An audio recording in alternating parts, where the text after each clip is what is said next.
Josh Dugan is considered one of the bad boys of rugby league. While he was a great player at his peak, playing in the NRL for 13 seasons and playing rep footy for the Blues and Australia, he had his fair share of controversy. He would breach club protocols, causing him to be sacked from multiple clubs, and getting himself into fights on and off the field, some even occurring and reaching the headlines after he retired from the NRL. This is the story of Josh Dugan. Josh Dugan was born on the 10th of May 1990 in Garran, ACT, and started playing footy from a young age, playing junior footy for the Valley Dragons and the South Tuggeranong Knights, and was then signed with the Canberra Raiders. He also played rugby union for the Marist College in Canberra. Josh Dugan made his NRL debut in the 4th round of the 2009 season. He played at fullback when Canberra played the Cowboys as they won the game 23-18. He straight away cemented himself in the first grade side and at the fullback position throughout the season. He had a hell of a first season and was named Raiders Rookie of the Year and the Raiders Player of the Year. He played 16 games this year, scoring 1 try and kicking 5 goals. Dugan would end the 2009 year by playing in the Prime Minister's 13 for Australia, and then play in the City vs Country. He had another great season in the fullback position. In the middle of the year, he re-signed with Canberra for a 2-year contract, and led Canberra into the final series. Canberra would lose in the semi-finals to the West Tigers 24-26. He played 23 games, scoring 13 tries this year. He began 2011 by playing in the NRL All-Stars at the fullback position, scoring a try in the game. This year, he would get his first taste of the Origin Arena, playing in the first game of the series at fullback. He played 13 games this year, scoring 6 tries, and again in 2012, he started the year in the NRL All-Stars team and had a solid year with the Raiders, as they made it to the semi-finals, this time losing to the Bunnies 16-38. He played 17 games this year, scoring 7 tries, and in 2013, some problems would start to show. He had his contract torn up as he had some off-field incidents, and due to him not showing up to training. There was also a photo that got leaked of him drinking with teammate Blake Ferguson, while he was supposed to be healing from injury. After the sacking from Canberra, Dugan was set to sign a big money deal with the Broncos, but he had an outburst on social media, causing him to lose the contract. He would eventually go on to sign a deal with the Dragons, scoring 2 tries at his debut game for them. He was also selected to play for New South Wales in the 2nd and 3rd game of the series, and finished the year extending his contract with the Dragons until the end of 2017. He played 11 games this year, scoring 6 tries and kicking 11 goals from fullback. He started 2014 out strong, as normal, but in the middle of the year, he made a move to the centre position, and once again, got picked for the 2nd and 3rd games of the Origin series. In round 23, he played against his former club, the Canberra Raiders, as the Dragons won the game, 34-16. This would be the Dragons' first win in Canberra since the year 2000, and at the end of the season, he would get in an on-field punch-up with players from the Newcastle Knights. He played 18 games this year, scoring 10 tries.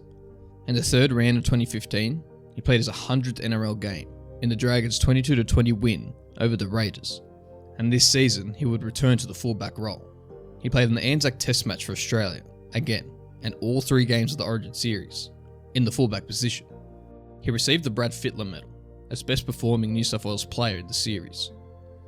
Dugan was struggling with a neck injury and required off-season surgery to fix the problem. Moving to 2016, Dugan kept his good form throughout the year. He didn't play in the first 2 Origin games due to an injury, but was called up in the last minute to the 3rd game to play in the centres. And at the end of the year, he played in the Prime Minister's 13 for Australia and in the 4 Nations tournament, as Australia went on to win the tournament. He played 17 games this year for the Dragons, scoring 2 tries in the fullback position. In 2017, Dugan announced at the end of the season he would be leaving the Dragons, as he signed a 4-year deal with the Cronulla Sharks, earning himself roughly $750,000 a season. He played in all 3 Origin games this year, but in the middle of the series, just a few days before the Origin decider, Dugan was in some more trouble with teammate Blake Ferguson. Again, it was reported that the pair was out drinking and didn't return to training camp until late, and were hidden from the media because they were hungover. In round 21 of this year, he played his 150th NRL game, and in round 25, the Dragons were in a must-win situation to keep their season alive, and Dugan was dropped from the team for missing the bus and watched the game from the sideline. He played 17 games for the Dragons, scoring 3 tries from the fullback position. After the regular season, he played for Australia in the Rugby League World Cup, helping the team win the tournament. The 2018 year didn't start out too good for Dugan, as he was seen getting thrown out of a pub for drunken behaviour. And in round 1 of the season, he made his debut for the Sharks, versing the Cowboys, starting in the centre position. Dugan didn't get picked for the Origin series, partly because his form was inconsistent, but mainly because he was injured. In September, Dugan was emotional at a press conference, where he said he can't change the public's bad image of him. He said, "I've been an easy target since 2013, when I got sacked from Canberra. Everyone has had an opinion on me since then, and it's never going to change. I raised $15,000 for a young boy recently, visited him in hospital. He passed away. You didn't hear about that. He played 14 games with the Sharks this year, swapping between centre, fullback, and even the wing, and scored 6 tries. In 2019, Dugan had a steady season, playing 23 games and scoring 11 tries, swapping between centre, fullback, and wing, again. And after the season, on the 25th of October, Dugan was involved in an incident at a nightclub. Apparently he was involved in a fight, with people seeing the incident saying they saw Dugan and a group of people getting kicked out of the club. 2020 was another steady season for Dugan, playing 16 games with the Sharks, all from the centre position, except for one where he played at fullback. He scored 4 tries this year. In the middle of 2021, Dugan was told by the Cronulla Sharks that he was not needed after the season ended. He was also placed under investigation for going to COVID-restricted areas set by the NRL, and was later fined $25,000 for the incident. A few months later, Dugan had breached the COVID protocols again. He was pulled over driving towards Lithgow, close to 150 kilometres from his home. He was told to head back home straight away, and less than an hour later, he was pulled over again, driving back to Lithgow.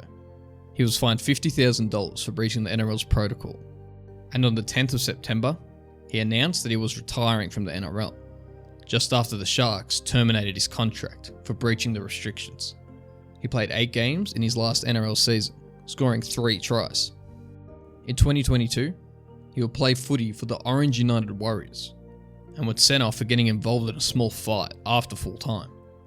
In 2023, he played footy for the Ivanhoe Knights in Smithfield, North Queensland, and was assigned head coach for the club for the 2024 year.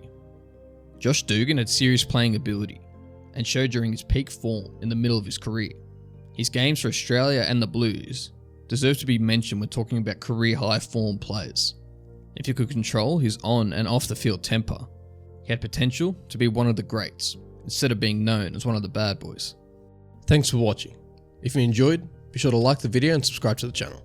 I post videos like this twice a week, and if you want to watch another one, click the video on screen.